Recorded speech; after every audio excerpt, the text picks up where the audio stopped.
Assalamualaikum warahmatullahi wabarakatuh.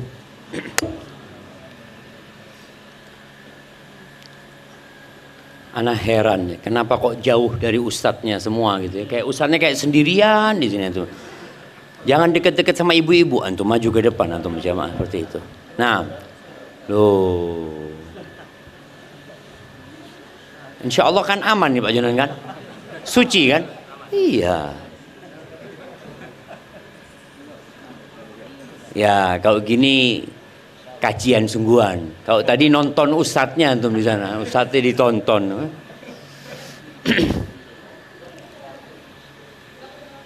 Kenapa? Suara mic-nya di mana? Mic-nya cuma di luar. Di dalam nggak pakai mic. Oh, masya Allah.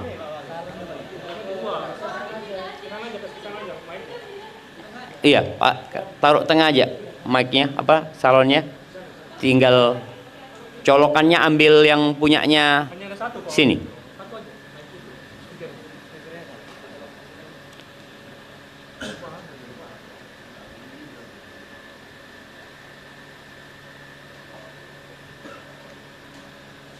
Jadi yang terpenting itu mak-mak sebenarnya.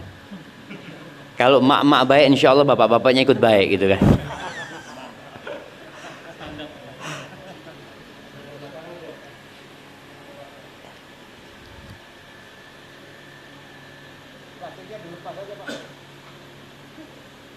Bismillah. Loh, udah dicolok sudah. Ibu-ibu dengar? Taib. Kurang kedengeran. Oh, sohi jamaahnya sampai ke sana-sana masalahnya. Itu kaca bisa dibongkar dulu nggak? Ya, Mas. Iya, sudah dengar ibu-ibu? Oh, bukan yang sini dengar, yang sono. Pertanyaannya, yang sebelah kanan dengar? Dengar apa tidak?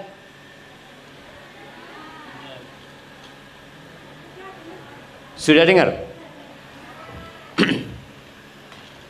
Alhamdulillah alladzi jama'ana 'alal huda wat tuqa. Segala puji bagi Allah Azza wa Jalla yang mengumpulkan kita di atas petunjuk dan ketakwaan kepada-Nya. Allahumma salli wa sallim ala abdika wa rasulika Sayyidina wa maulana Muhammadin wa ala alihi wa ashabihi ajma'in. Ya Allah, semoga salawat dan salam, berkah dan nikmat senantiasa Engkau curahkan untuk hamba kekasih-Mu, untuk baginda Nabi kita Muhammad alaihi salatu wassalam, untuk keluarga beliau, untuk istri-istri beliau, untuk putra-putri beliau, dan untuk seluruh sahabat Nabi. Semoga Allah meridhai kita bersama mereka. Amma ba'd. Hari ini tanggal berapa jemaah? Tanggal berapa? Tanggal berapa? Tanggalnya umat Islam. Oh, pengajian tanggalnya. Ini tanggalnya wong Islam. Malam 19 kita insyaallah jemaah.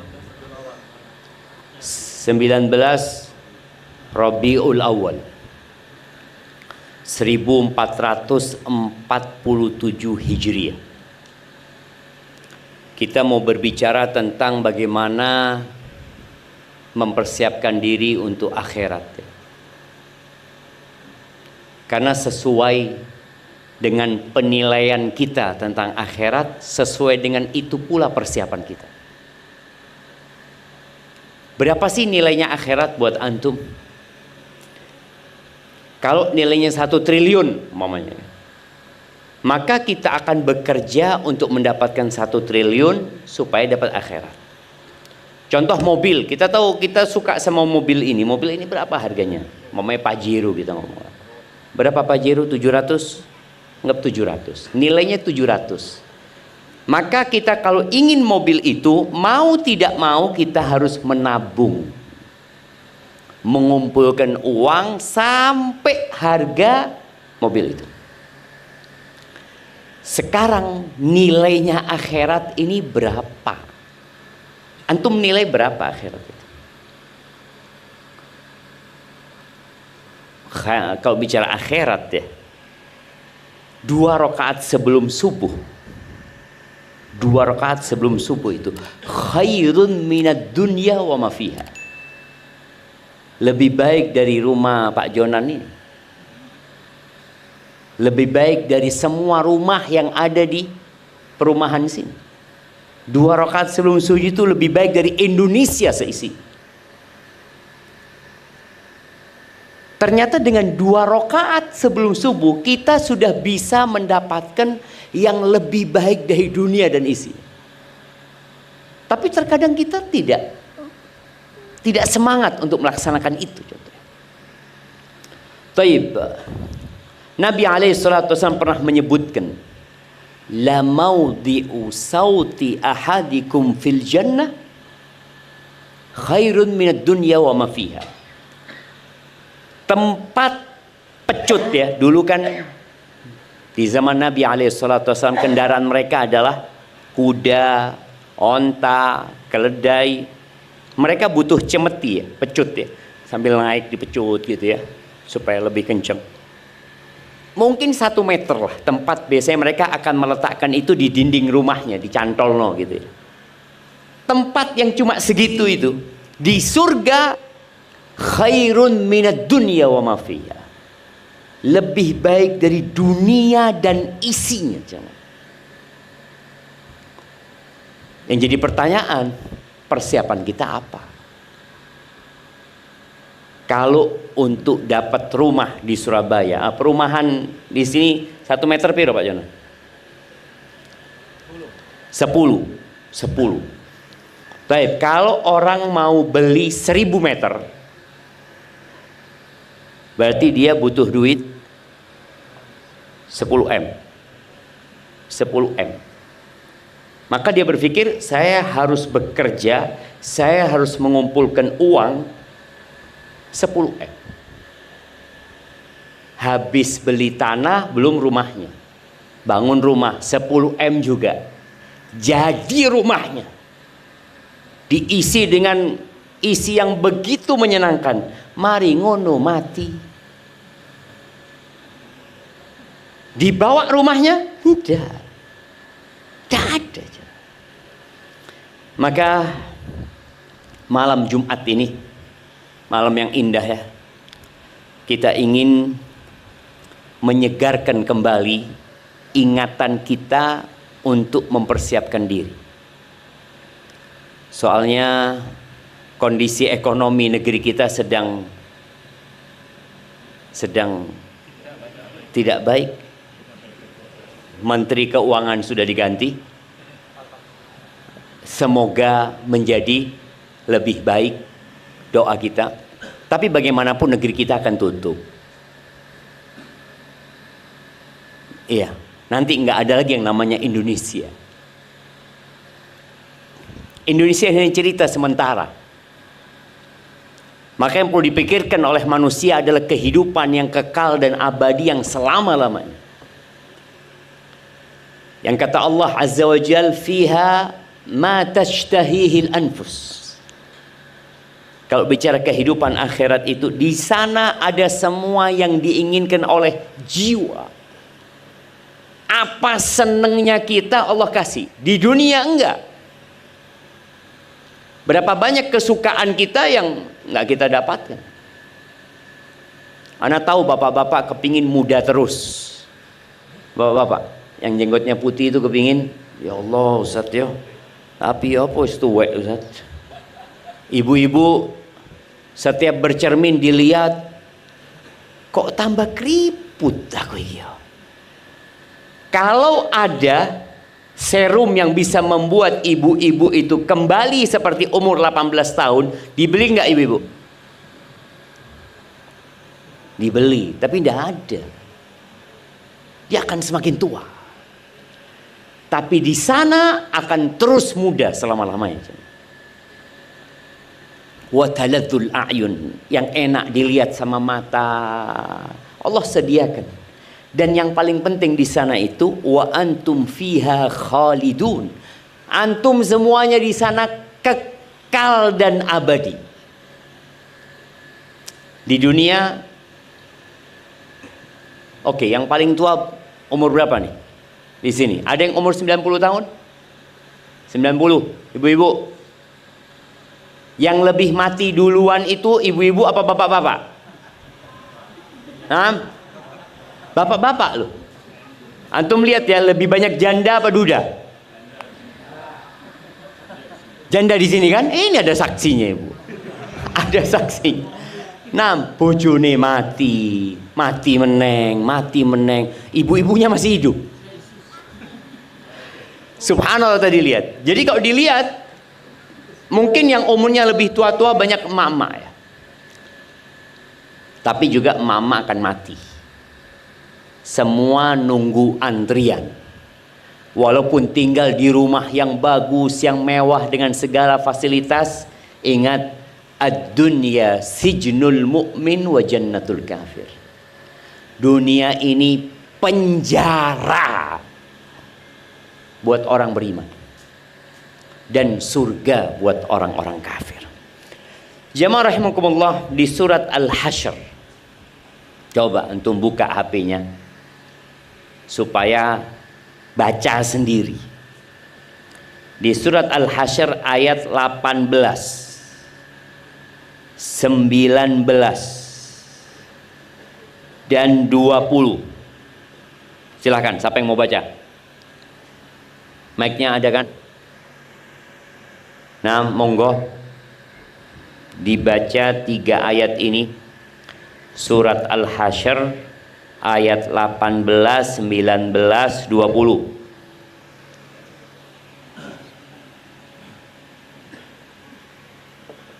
Ya, silakan dibaca.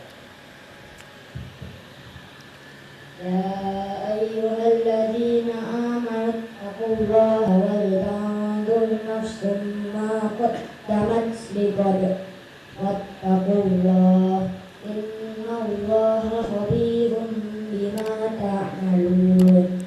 Wala takunu kalladzina nasullaha fa'ansahum anfusahum ulaika humul fasiqun. La yastawi ashabun nari wa ashabul jannah. Ashabul jannati humul faizun. Ya, artinya. Baca artinya. Hai orang-orang yang beriman, bertakwalah kepada Allah dan hendaklah setiap diri memperhatikan apa yang telah diperbuatnya untuk hari esok akhirat, dan bertakwalah kepada Allah. Sesungguhnya Allah Maha mengetahui apa yang kamu kerjakan.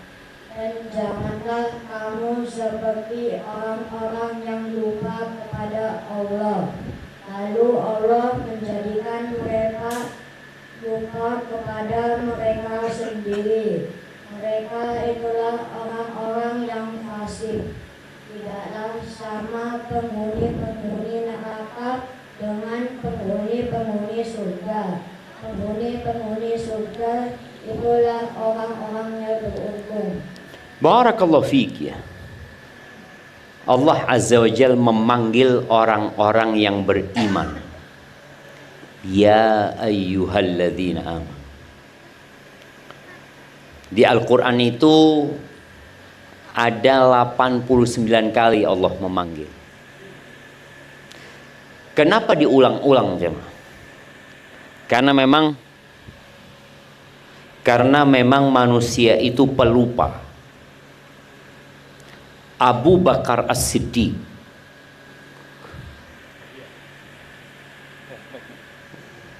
apa dodolan? Oh, anak pikir di sana dijual. Nah, Berapa kali Allah memanggil kita?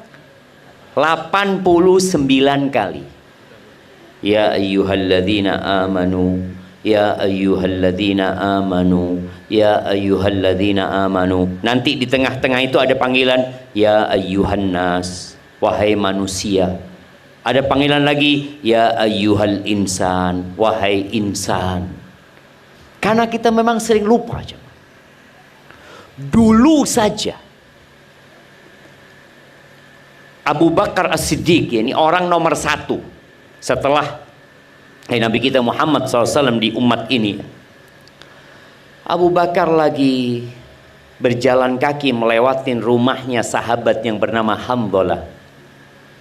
Hamdalah ini keluar rumah ngomong dia, nafaqo Hamdalah, nafaqo Hamdalah, munafik Hamdalah ini kata dia.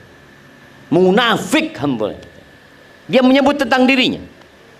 Loh, kata Abu Bakar, gimana kau berani ngomong kayak gitu? Iya, kata dia. Kita tuh kalau lagi bersama Nabi alaihi salatu wassalam, dikasih nasihat sama Nabi alaihi salatu wassalam, kayaknya surga di depan kita. Kayaknya kita mau masuk surga. Semangat. Tapi kalau sudah pulang, ketemu sama istri, ketemu sama anak, ngurusi urusan pekerjaan, mulai lupa gitu. Kata Abu Bakar, loh sama, bukan cuma kamu, sama, saya juga kayak gitu. Artinya kita kalau sampai rumah, nih habis kajian gini ya, orang kajian betul katanya Ustadz itu, pulang pegang HP, wis lali mending, nonton ini, nonton yang nggak bermanfaat. Maka akhirnya Abu Bakar dan Hamdalah radhiyallahu anhuma berangkat menjumpai Nabi alaihi salatu wassalam. Dan beliau menyampaikan itu wajar. Makanya saatan ya Hamdalah. Tadi setelah kita sibuk sama dunia, ya sudah ngurusin urusan akhirat. Jangan semua dipikirkan akhirat, jangan semua memikirkan dunianya saja. Akhiratnya kalau ada waktu. Sebagian kita seperti itu. Akhirat itu sampingan. Salat itu kalau ada waktu. Baik, Allah mengatakan di sini wal tanzur nafsum ma qaddamat lighad. Hendaklah setiap jiwa itu memperhatikan apa yang telah dia persiapkan untuk hari esok. Ingat ya, dunia ini nggak punya masa depan. Apa masa depannya antum? Nggak ada. Ya sering ana sampaikan, mana Bung Karno? Mati. Padahal sempat jadi presiden. Mana Soeharto? Mati. Setelah Soeharto siapa? Habibie. Kemana Habibie? Mati. Habis Habibie siapa? Gus Dur. Kemana Gus Dur? Ya mati. Habis Gus Dur? Bu Mega. Mana suaminya Ibu Mega? Mati. Terus habis Ibu Mega, SBY, mana istrinya SBY? Mati semua. Tidak ada. Artinya bagaimana seorang istri ditinggal mati oleh suaminya yang dia cintai? Sedih dia. Bagaimana SBY ditinggal mati oleh istri yang dia cintai? Sedih. Itu sebagai pelajaran buat kita, nggak punya masa depan dunia. Dan dunia ini tidak bersahabat dengan siapapun. Dengan para nabi, tidak ada. Mati semua Nabi. Nabi Sulaiman mungkin sempat menjadi raja yang tidak tertandingi. Yo mati Nabi Sulaiman. Itu dunia. Maka hendaklah kita mempersiapkan diri untuk hari esok. Bicara masa depan. Kapan masa depan kita? Ya setelah kematian. Itu baru masa depan.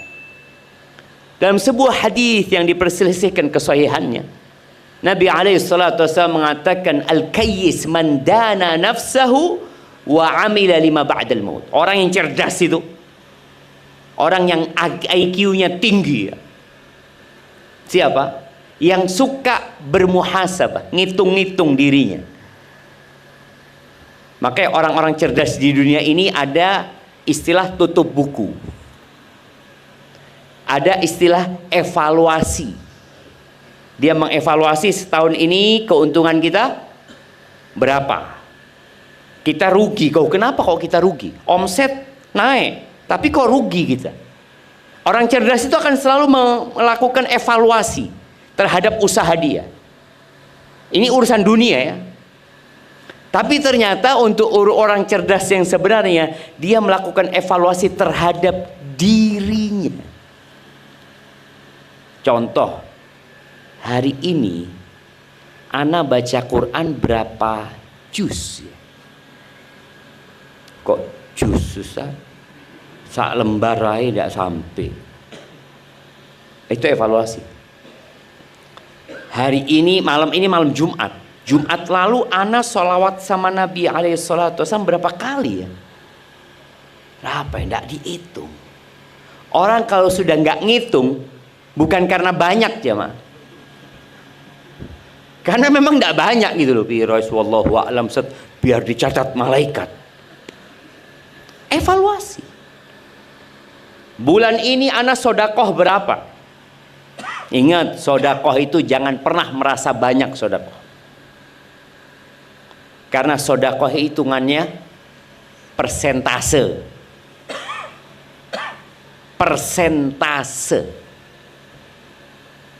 Sabaqa dirhamun mi'ata dinar. Ingat kata Nabi SAW, 1 dirham bisa mengalahkan 100 dinar. Pembantu kita sodakoh 2000 bisa mengalahkan sodakoh kita 200 juta. Loh kok bisa Ustaz? Banyakkan 200 juta Ustaz? Enggak. Karena hitungannya persentase. Nih pembantu punya duit piro? 10.000 dia. Dia sodakoh 20.000. Berarti berapa persen dia yang sodakohkan?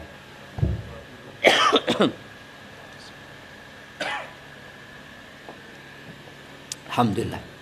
20%. Bapak sodakoh 200 juta. Duitnya berapa? 200 miliar. Berapa persen? 1%. Berarti lebih kaya siapa? Pembantunya. Lo lihat aja. Kata Nabi SAW, ini orang yang sedekah 1 dirham, dia hanya punya 2 dirham.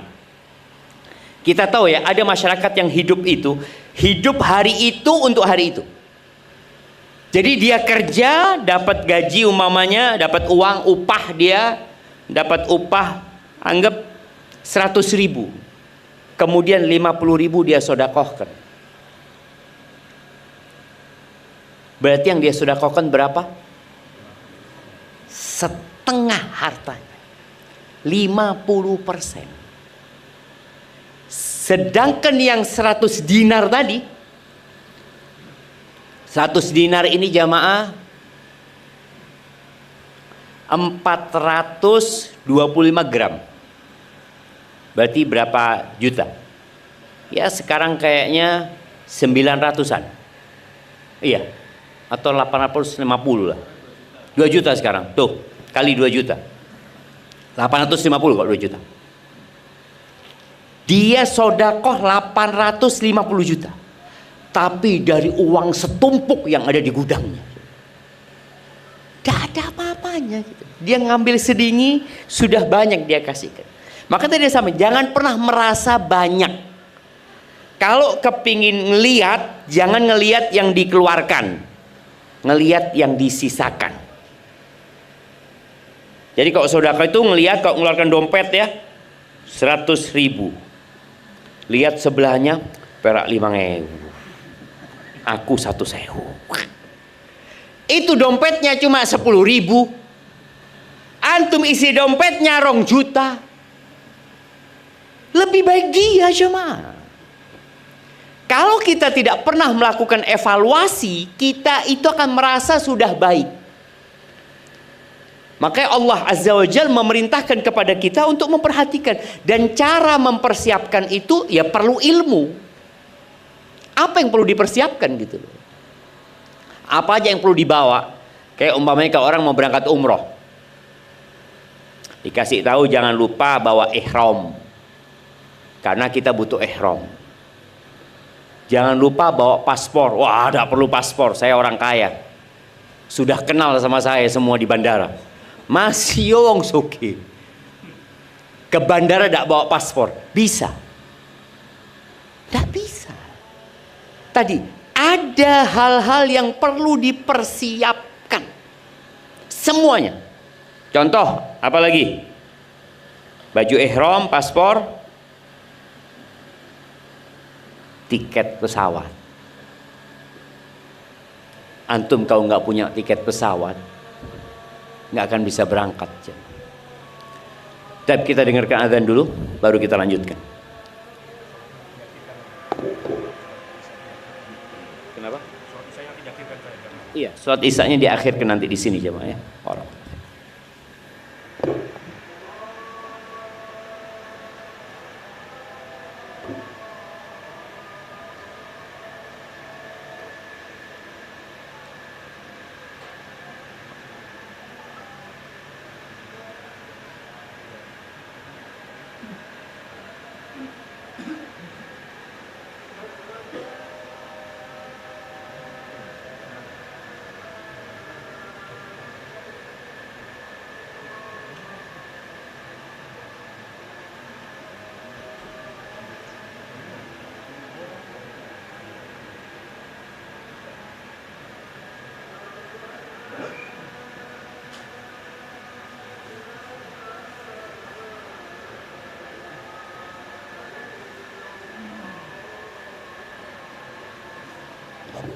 Kayaknya mungkin perlu ada yang azan di sini jemaah.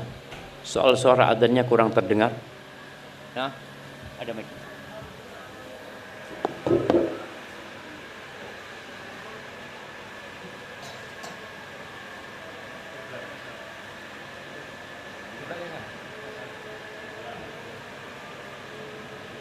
Allahu Akbar,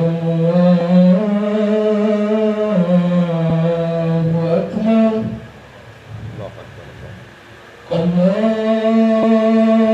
Akbar, Allahu Akbar.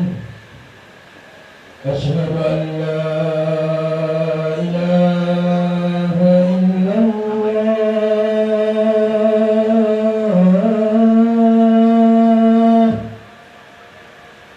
Asyhadu an la ilaha illallah.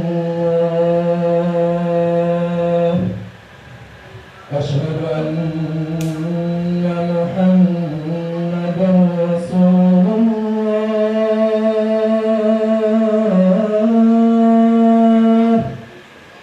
Asyhadu anna Muhammadan Rasulullah.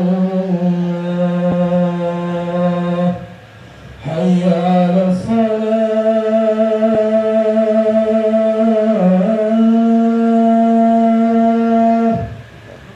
Hayya 'alas salah.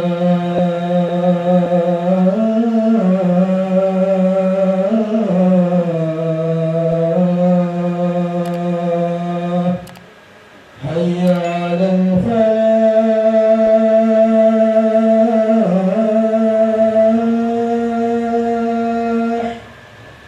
Hayya 'alal falah.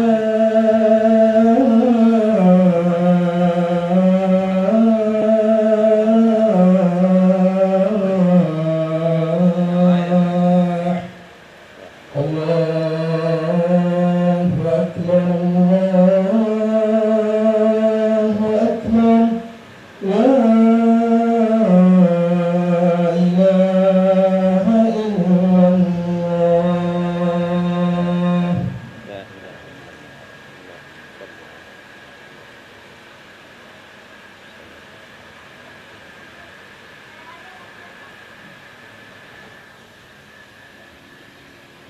Allahumma salli wa sallim ala Muhammad.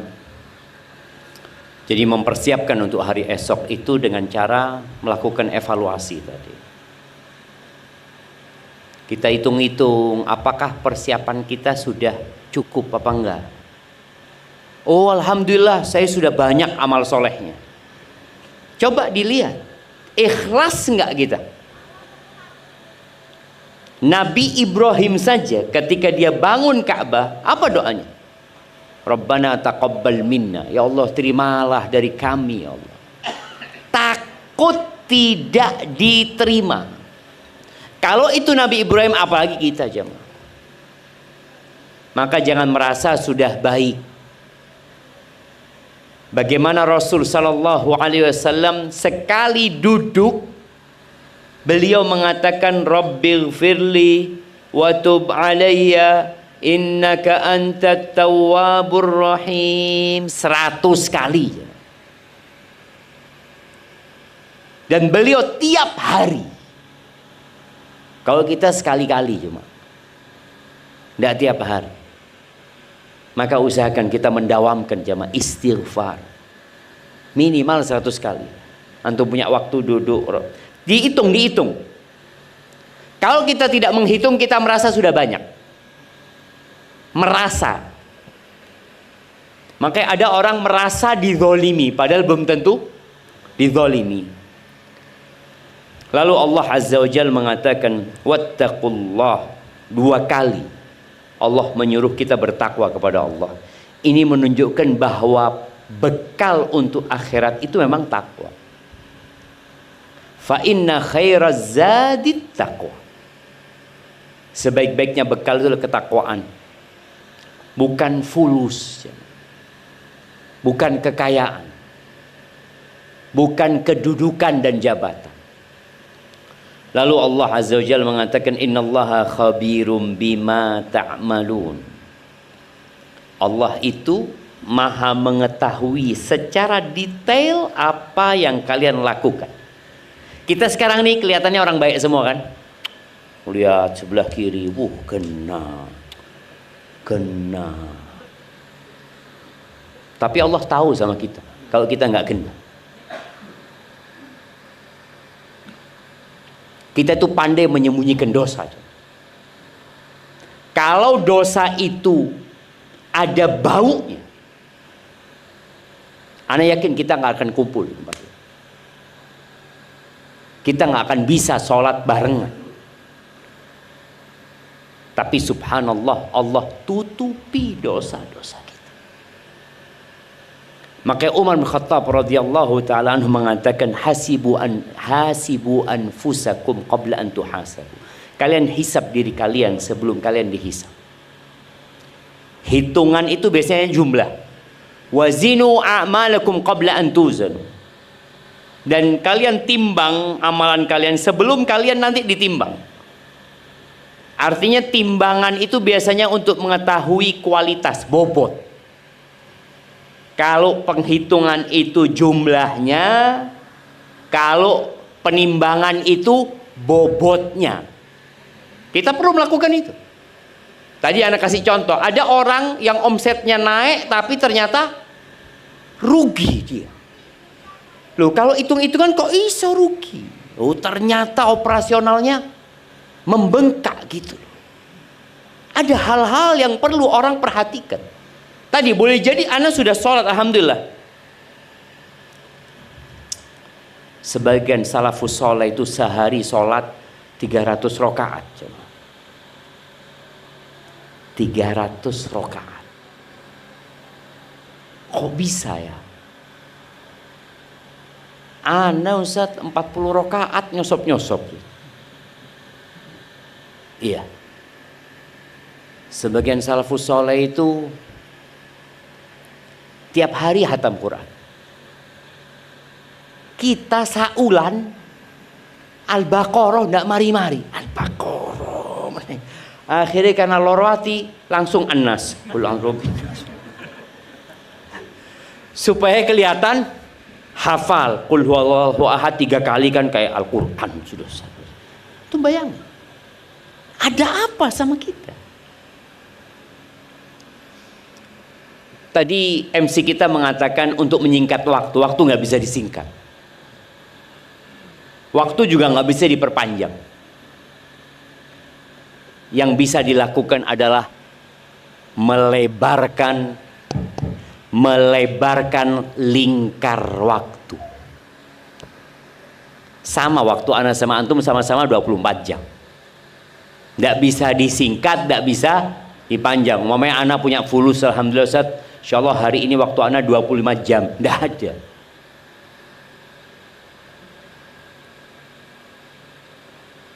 Tapi dilebarkan lingkar waktu bisa. Salah satunya dengan silaturahim umpamanya. Jadi berkah waktunya. Terus terang pengalaman anak ya. Anak bicara pengalaman buruk ya. Anak itu kalau pegang HP kemudian anak baca Quran, satu halaman itu terasa panjang jemaah, masya Allah ya. Tapi kalau sudah nonton short, nonton TikTok atau Reels, itu sak jam, loh kok wis sak jam? Antum bisa bayang? Satu lembar yang cuma 5 menit terasa panjang sekali. Itu berkah. 1 jam nonton yang seperti 1 menit, itu hilangnya keberkahan. Dan sekarang manusia akalnya itu semakin tumpul. Nggak bisa lagi lihat yang panjang-panjang. Dulu orang kalau nonton bioskop itu nonton film di bioskop ya, bisa filmnya itu dicepatkan. Ngomong cepet no ngantuk guys. Nggak bisa. Dia 1 jam setengah, 1 jam setengah. Tapi sekarang orang nonton baru 5 menit atau dipindah ke menit 12. Baru menit 12, aduh ketahuan wis menit 20. Terakhir, ya apa sih terakhir ceritanya? Wis terakhir. Iya. Tumpul sudah akalnya. Jadi dia nggak mampu lagi. Ini tadi waktu yang tidak berkah. Maka bagaimana kita membuat waktu kita berkah? Ya, salah satunya bermuhasabah tadi. Tapi nimbang, kata Umar, setelah engkau jumlahnya, timbangannya, bobotnya, kemudian kata Umar bin Khattab radhiyallahu anhu, wa tazayyanu liyaumil ardil akbar. Dan kalian jangan lupa berhias ya. Pakai baju yang bagus, rambutnya disisir yang bagus, pakai parfum, pakai sepatu yang indah, jamnya jangan lupa. Untuk kapan? Untuk pameran terbesar. Nanti akan ada pameran yang dihadiri oleh cucu-cucu kita, anak kita, diri kita, bapak kita, embah kita, Nabi Adam juga hadir di pameran. Kata Allah Azza wa Jalla, yauma idzin tu'raduna la takhfa minkum khafiyah. Hari itu kalian akan dipamerkan semuanya, nggak ada yang bisa disembunyikan. Yauma tublas sarair. Kita punya rahasia. Anak punya dosa yang antum nggak tahu. Antum juga punya dosa yang anak nggak tahu. Bapak mungkin punya dosa yang anaknya nggak tahu. Anak punya dosa yang bapaknya nggak tahu. Istri punya dosa yang suaminya nggak tahu. Suami punya dosa yang istrinya nggak tahu. Tapi hari itu semua dipamerkan. Umar mengatakan, kalian kalau mau ikut pameran sekarang kena no. Akan ditampil, oh ini yang ria. Kelihatan nantinya. Nanti akan ada orang yang membawa sapi. Ada orang yang bawa kambing. Ada orang yang bawa tanah. Boleh jadi anak lihat bapaknya, loh ternyata bapakku iki maling.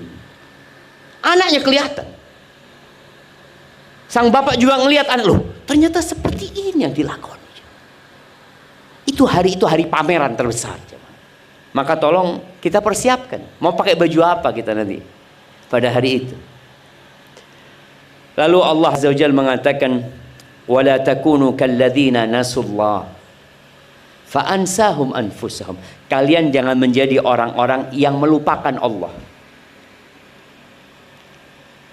Nggak iling sama Allah, sholat ya bolong-bolong, Ramadan kadang kala poso kadang kala enggak, Urusan cari dunia halal haram tidak mikir. Maka kata Allah, jangan menjadi orang-orang yang lupa sama Allah. Allah akan kasih hukuman. Apa hukumannya? Allah bikin mereka lupa sama diri mereka sendiri. Tadi kita bicara evaluasi, nggak ada, dia nggak akan melakukan evaluasi diri. Lupa dengan maslahat dirinya, lupa dengan yang manfaat buat dirinya. Allah bikin lupa dia memang. Betapa sering kita melihat ada orang loh, orang ini masya Allah sholat malam, puasa sunnah, kita saulan poso tidak pernah. Boleh jadi kita sedang dihukum lupa. Maslahat loh puasa itu, baca Quran itu maslahat. Iya loh Ustaz, tapi kan tidak wajib Ustaz. Loh iya, tidak wajib. Main bola wajib. Main bola tidak lali. Bapak-bapak ini suka main bola bapak? Siapa yang suka main bola? Oh main bola Dendi. Nggak tuh saya di Bandung Ustaz, budalnya mah. Pengajian di Surabaya, aduh kesel ya orang. Kita lihat dia. Boleh jadi itu hukuman dari Allah. Untuk yang maslahat kita tidak bisa. Bahkan kita dibisikin, oh, itu kan tidak wajib, kan cuma sunnah. Tapi untuk yang mubah, dan pahala nih, kita bisa melakukan hal itu. Kita perlu berpikir, apa? Oh ya. Boleh jadi kita sedang dihukum sama Allah Azza wa Jalla. Ada seorang datang kepada Hasan al-Basri. Kisah ini banyak ditanyakan kepada salafus soleh ya. Ada satu mengatakan, aku ini kenapa ya kok nggak bisa sholat malam ya? Padahal niat ada. Dan persiapan sudah matang. Air wudhunya dipersiapkan ya. Mungkin sejadahnya dipersiapkan. Aku kepingin sholat malam. Tapi tetap tangini adzan subuh. Ada ibu-ibu padahal pasang alarm ya. Alarm jam berapa? Ibu biasanya pasang jam 2, setengah 3. Bangun setengah 5 tetap jamaah. Loh, perhatikan, boleh jadi terjadi sama kita. Tahu kita, oh nambah 5 menit. Nambah 5 menit adzan subuh. Padahal yang paling mahal dalam hidup kita itu sepertiga malam. Paling mahal dalam hidup kita. Tapi sering waktu itu kita tidak manfaatkan. Sekali lagi boleh jadi kita sedang dihukum sama Allah. Ini orang yang bertanya kepada Hasan al-Basri. Apa kata Hasan al-Basri? Karena dia melihat kenapa orang lain bisa, aku kok tidak bisa. Padahal kalau bicara capek, kerjanya orang itu capek, dia kuli, keringetan. Tapi kok aku nggak bisa? Kata Hasan al-Basri, qayyadatka dunubuka, engkau dirantai sama dosa-dosa. Ketaatan itu melahirkan ketaatan, dosa melahirkan dosa. Maka tolong jangan sampai kita lupa sama Allah. Maka kalau habis berbuat dosa itu, apa kata Nabi SAW, wa atbi'is sayyi'atal hasanah tamhuha. Kalau habis berbuat dosa, ikuti dengan kebaikan, akan dihapuskan insyaallah dosa-dosa. Makanya dengan istighfar, dengan berzikir ya. Dan Allah katakan wala takunu kalladzina nasullah fa ansahum anfusahum ulaika humul fasiqun. Orang-orang yang disibukkan dengan dunianya kemudian lupa sama Allah, mereka adalah orang-orang fasik sebenarnya. Kemudian di ayat 20 Allah mengatakan nggak sama loh, penghuni neraka dengan penghuni surga nggak sama. Kalau sekarang di dunia kadang-kala kita melihat kok yang sukses saja sembahyang nggak pernah Ustaz. Anak punya tonggo itu Ustaz, maling Ustaz. Ramadan nggak puasa, tapi fulus Ustaz. Kita kan di dunia kadang-kala melihat kayaknya orang ini orang yang bahagia sekali, enggak jam. Nggak sama. Jadi penghuni surga dan penghuni neraka di dunia saja nggak sama. Tadi kita sudah bicarakan nilai dunia itu seperti apa sih sebenarnya. Ternyata 2 rakaat sebelum subuh lebih baik dari dunia dan isinya. Kenapa kita rebutan dunia terus, nggak rebutan akhirat? Taib, yang terakhir, nanti pada hari kiamat yang pertama dihisap itu adalah sholatnya. Jadi sebelum sodakoh, sholat. Ada orang rajin sodakoh tapi nggak rajin sholat. Kata Nabi SAW, kalau sholatnya benar, insya Allah yang lainnya benar. Kalau sholatnya nggak benar, karena ada orang nggak sholat tapi puasa. Pernah tuh mendapatin Ramadan biasanya buka bersama. Ana pernah beli ayam goreng waktu itu, karena kita pesen buat buka bersama, tahu-tahu udah dikirim jamaah. Padahal jamaah sudah nunggoni ya. Akhirnya kita beli sampai adzan maghrib di sana nunggui orang pada berbuka. Kita karena sudah adzan ngomong ada musholanya, ada. Akhirnya sholat kita. Tanya sama pegawai, Mas ini buka bersama tiap hari? Iya Pak Ustadz, tiap hari. Loh orang-orang tidak sembahyang? Enggak. Sampai isya. Jadi buka sampai isya. Karena mereka cuma buka bersama. Kan apa ya, ada kesenangan buka bersama itu kan. Karena juga ada bapak-bapak yang melok sahur, melok buka, tapi tidak poso. Jadi waktunya sahur, bismillah. Sampai kantor, yo mangan gitu loh. Waktu ini buka. Tapi ada orang yang puasa tapi nggak sholat. Boleh jadi puasanya main-main saja. Ada orang sodakoh tapi nggak sholat, boleh jadi sodakohnya riya aja. Tapi kalau sholatnya benar, insya Allah yang lainnya benar. Dan jamaah sholat itu mudah, cuma 5 waktu. Antum bayangin ya, orang kerja berapa jam sehari? Ya kalau aturan internasional 8 jam. Sholat berapa jam? 6 jam? Daon, 15 menit. Subuh berapa menit? 5 menit lah. Imamnya panjang ya kita pindah masjid, tidak apa-apa gitu kan. Iya tidak apa-apa jemaah. Ketahuan Imam Ustaz. Tidak apa-apa. Artinya kan yang penting sholatnya 2 rakaat gitu kan. Subuh cuma 2 rakaat gitu. Kemudian zuhur 4 rakaat. Asar 4 rakaat. Maghrib 3 rakaat. Isya 4 rakaat. 17. Kalau per waktu sholat 10 menit, anggap 10 menit. 10 kali 5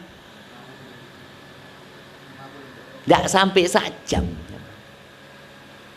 Tapi berat kita.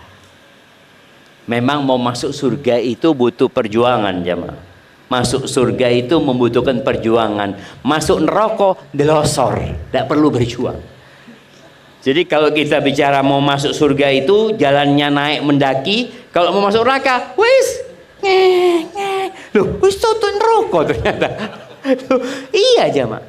Kalau mau masuk surga tidak tutup jemaah. Ya Allah. Sembahyang meneh. Aduh azan. Tas mangan wis azan. Padahal sebenarnya ujiannya itu karena kita kurang disiplin aja. Dan ketika antum sholat, antum akan mendapatkan kenikmatan yang nggak didapatkan dengan makan dan minum. Kita tahu tubuh kita ini tercipta dari 2 unsur. Unsur tanah dan unsur ruh. Unsur tanah itu tadi makan, ya olahraga, tidur. Unsur ruh ini ya ibadah tadi. Baik, kemudian persiapan untuk hari akhir ini, tolong ada 4 pertanyaan yang antum mulai sekarang sudah catat. Aku akan ditanyain. Jadi nanti bisa jawab. Yang ditanya an umrihi, umurnya buat apa? Kemudian masa mudanya. Di riwayat lain disebutkan tubuhnya. Karena biasanya anak muda ini beda sama yang tua. Wis tuwek wis mambu kuburan biasa nak masjid. Oh iya saiki nak masjid. Biyen ndak pernah nak masjid wong Ustaz. Iya, akan ditanya masa mudanya. Ditanya. Tubuhnya itu dibuat apa? Kalau sudah tua nggak mampu kemana-mana.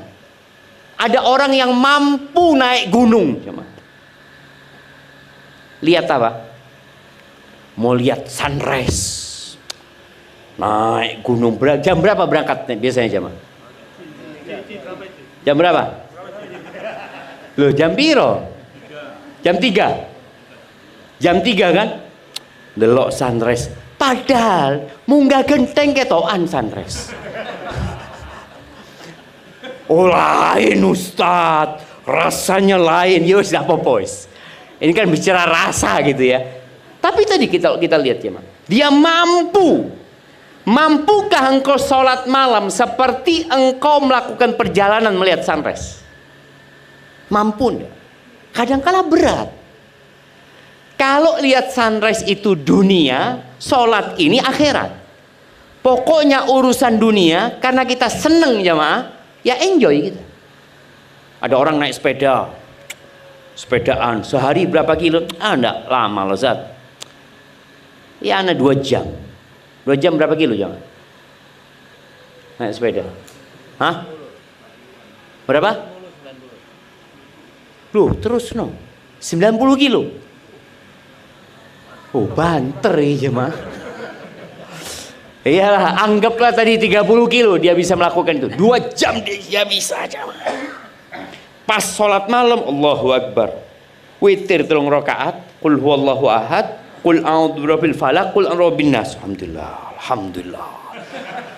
Alhamdulillah sahih. Cuma bayangkan tadi, engkau 2 jam ini sholat witir 5 menit, seakan-akan sudah melakukan sesuatu yang besar sekali. Diguyu-guyu sing numpak sepeda. Iki 2 jam. Tapi memang itu jam. Ana rasakan sendiri. Ana bisa umpamanya jalan kaki ya 45 menit, sholat 45 menit. Lihat jam, loh. Si oleh 10 menit ternyata.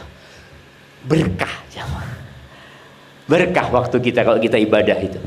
Jadi tadi umurnya, masa mudanya, terus ilmunya.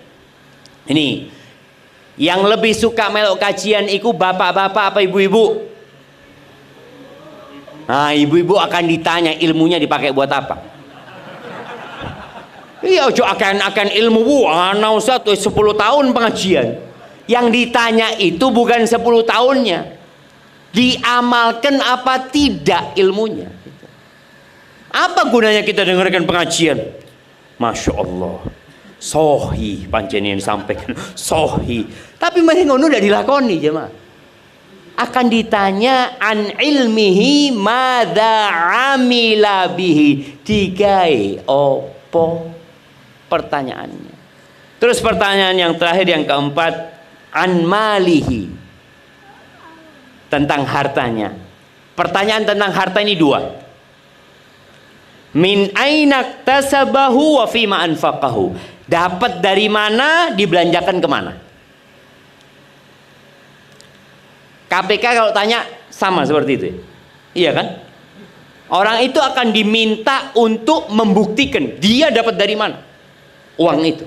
Oh, dia akan mengatakan dari ini usaha sendiri, ini jualan ini, yang ini warisan. Wis, dia harus melaporkan itu. Tapi kayaknya masa ditanya sama KPK, dibelanjakan buat apa? Enggak kayaknya jamaah ya. Yang ditanya di KPK itu membuktikan uangnya dari mana saja. Tapi dalam agama kita enggak. Nanti di akhir ditanya, dibuat apa? Alhamdulillah, sodakoh. Berapa sodakoh? 200 juta. Banyak. Terus beli mobil. Berapa? 5M. Sodakoh 200 juta, beli mobil 5M. Ya kan ditanya nantinya, dipakai apa uang itu jemaah. Maka persiapkan jawabannya. Persiapan jawabannya. Dan biasanya orang kalau ingat akhirat, sodakonya akan lebih banyak. Dia akan ngitung-ngitung, iyo yo. Jangan sampai jemaah kita capek ngumpulkan harta terus kita wariskan. Anak kita waktu ditanya, dapat dari mana uang 10M? Warisan. Bapak dapat dari mana uang 10M? Kerja. Lumpuk no ini, buka toko, dodolan ini, baru dapat 10M. Anaknya cuma ngomong warisan. Maka tolong banyakin sodakohnya. Ya nggak usah banyakin lah. Persentase tadi. Kalau dulu antum sodakoh 20%, sekarang kalau bisa tetap 20%. Karena biasanya orang semakin tua semakin kaya jamaah. Yo sing sugih Ustaz. Ono tambah tuwek tambah entek duit gitu kan. Seperti itu. Barakallahu fiik. Banyak doa jamaah, minta tolong sama Allah Azza wa Jalla. Karena tanpa pertolongan Allah kita tidak akan mampu mempersiapkan diri untuk akhirat.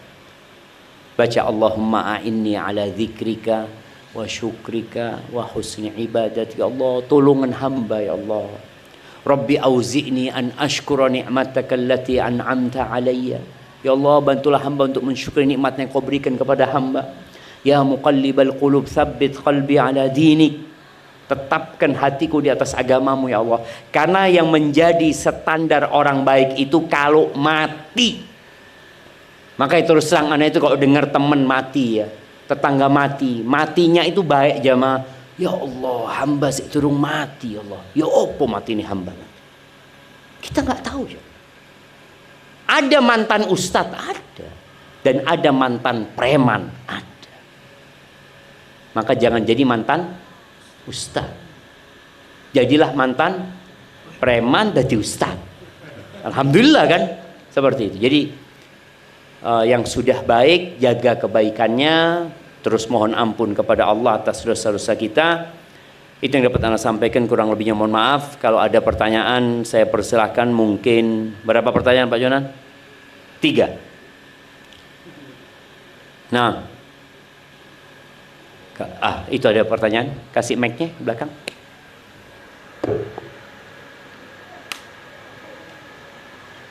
Assalamualaikum. Waalaikumsalam warahmatullahi wabarakatuh. Untuk sholat ini kan susah sekali untuk kita bisa khusyuk. Saya pernah mendengar kalau untuk menghilangkan kita susah khusyuk itu adalah sholat berjamaah di masjid. Itu apakah benar kata-kata itu? Karena kalau masalah ketika itu, kalau salah satu dari jamaah atau imam khusyuk kita untuk khusyuk. Masya Allah, barakallahu fiik. Iya jamaah, ini pertanyaan yang menarik ya, karena berkaitan dengan yang pertama ditanya nanti di padang mahsyar adalah sholatnya gitu kan. Kalau sholatnya benar, insya Allah yang lainnya benar. Bicara benar sholatnya ini adalah meliputi beberapa aspek. Dari sisi syarat rukun terpenuhi ya, seperti itu. Kemudian khusyuk itu bukan syarat sahnya sholat, tapi ternyata khusyuk itu menjadi penentu pahala sholat. Ada orang yang sholat, kata Nabi SAW, walaysa lahu min sholatihi illa nisfuha. Ada orang sholat hanya mendapatkan setengah. Ada yang dapatnya ya, ada yang 1/4, ada yang 1/5, ada yang 1/4 ya. Ada yang 1/5, ada yang 1/6, ada yang 1/7, ada yang 1/10, ada yang tidak dapat apa-apa. Sholat, tapi gugur. Dia jadi nggak wajib sholat. Tapi dari sisi pahala, memang kita harus berusaha memperhatikan masalah khusyuk. Ya. Khusyuk ini, bagaimana caranya mendapatkan khusyuk? Kalau dikatakan sholat di masjid bisa khusyuk, insya Allah ya. Tapi juga boleh jadi tidak. Ada orang sholat berjamaah di masjid, sebelum takbir ikut ngirim WA. Taruh terus. Allahu Akbar. Mikiri WA ini. Iki uang jawab apa kira-kira seperti itu. Jadi khusyuk itu harus dipersiapkan dari diri kita sendiri dulu. Kemudian tempatnya. Tempat itu juga mempengaruhi kekhusyuan. Jadi ada faktor internal, ada faktor eksternal. Orang kalau sudah dirinya khusyuk, mau di depannya ada apapun dia akan khusyuk. Tapi kalau dirinya belum khusyuk, maka ada orang yang lihat sejadah itu, mikiri sejadah itu. Iki kira-kira piro regane? Kok empuk sejadah iki? Loh iya jemaah. Padahal di masjid ini sudah. Dan kalau dikatakan apabila ada imamnya khusyuk ya, insya Allah semuanya dapat khusyuk, enggak sebenarnya. Jadi tetap ya kita enggak khusyuk gitu loh. Berapa sering kita sholat, imamnya mau copo mau ya. Al-Fatihah, ya jelas Al-Fatihah. Mari ini Al-Fatihah mau coba surat apa? Kadang-kadang kita lupa. Jadi memang harus mempersiapkan diri. Di antara caranya mempersiapkan diri itu memang ya kita berwudu. Dalam wudu itu sudah menata hati. Kalau aku mau berjumpa sama Allah Azza wa Jalla. Kemudian setelah itu tadi kalau dikatakan kita berjalan ke masjid ya. Usahakan kita baca doa ke masjid. Masuk masjid usahakan baca doa masuk masjid. Kalau belum waktu qomat usahakan sholat sunnah. Ini semua adalah persiapan menuju kepada khusyuk tadi. Dan di antara yang membantu orang khusyuk itu kondisi hati. Biasanya orang itu kalau punya masalah khusyuk. Utang ya, mamanya Allah hamba ini tidak mampu ya Allah. Maka dia akan khusyuk dalam sholatnya. Tapi kalau masalahnya sudah selesai, biasa-biasa aja. Maka berapa banyak orang ketika punya masalah di soft pertama sholatnya. Sudah selesai masalahnya, jadi imam dia. Tapi imam yang telat, jadi imamul masbuqin ya. Jadi juga yang membantu orang khusyuk itu memahami yang dia baca. Jadi usahakan Al-Fatihah itu kita ulangi baca tafsirnya, kita ulangi lagi. Ketika kita ruku sujud, bacaan ruku sujud itu bermacam-macam.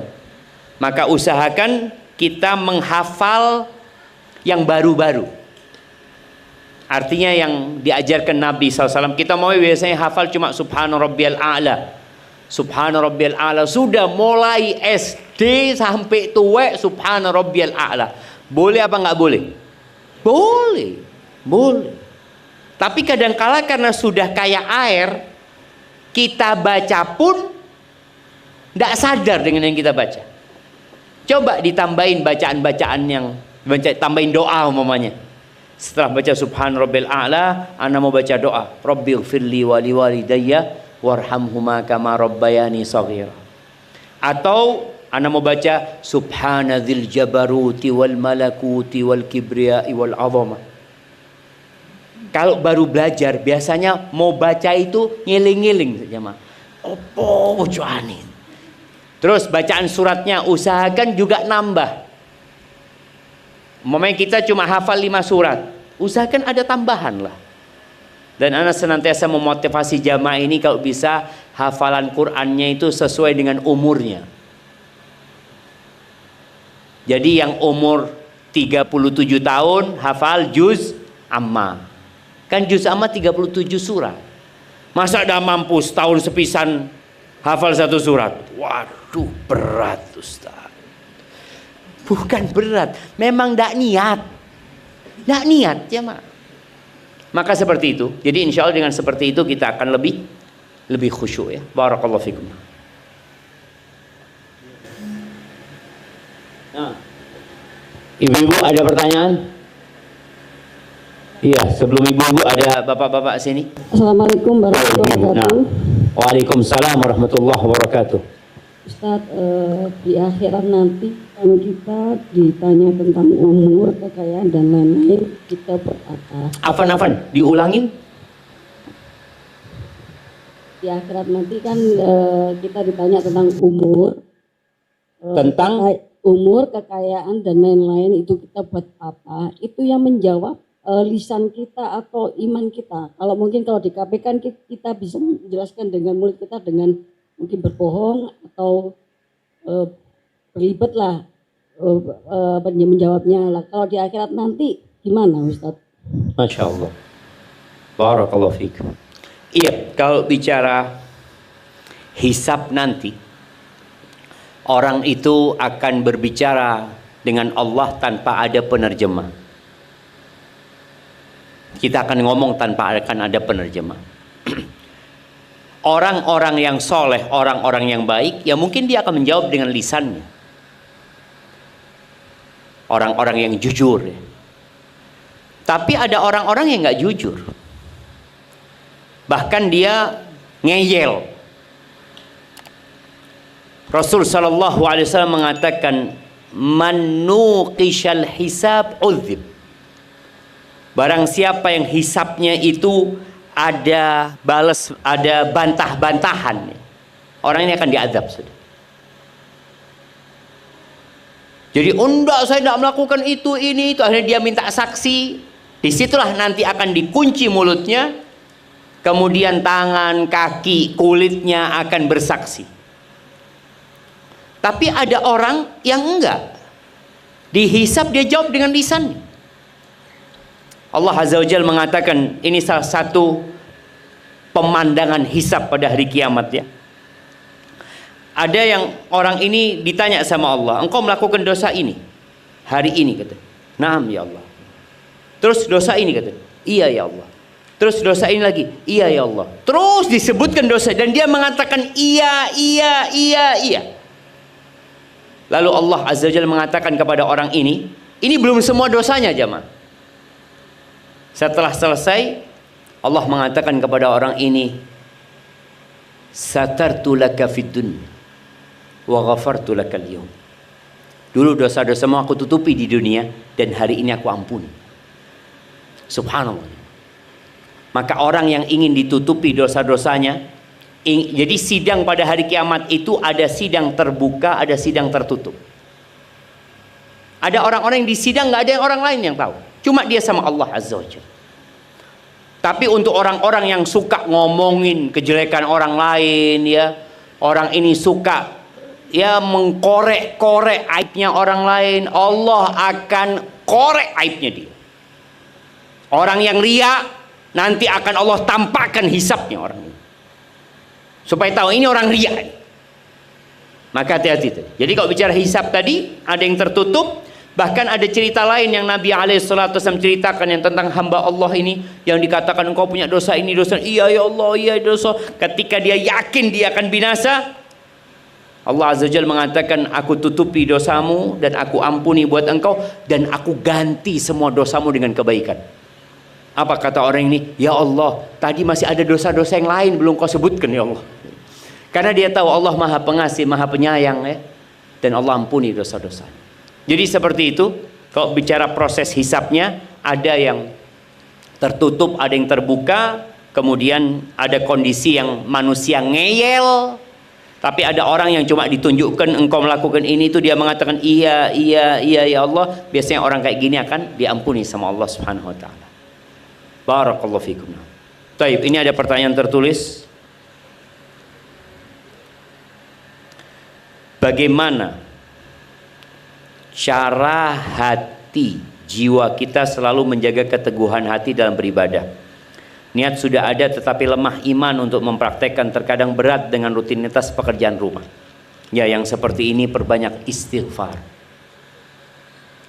Karena tadi udah disebutkan yang menyebabkan tubuh ini lemah untuk melakukan ketaatan, dosa. Dan cara membersihkan diri dari dosa adalah bertobat dan beristighfar. Maka perbanyak istighfar, perbanyak tobat. Dan untuk, kalau yang bertanya ini ibu-ibu, ya,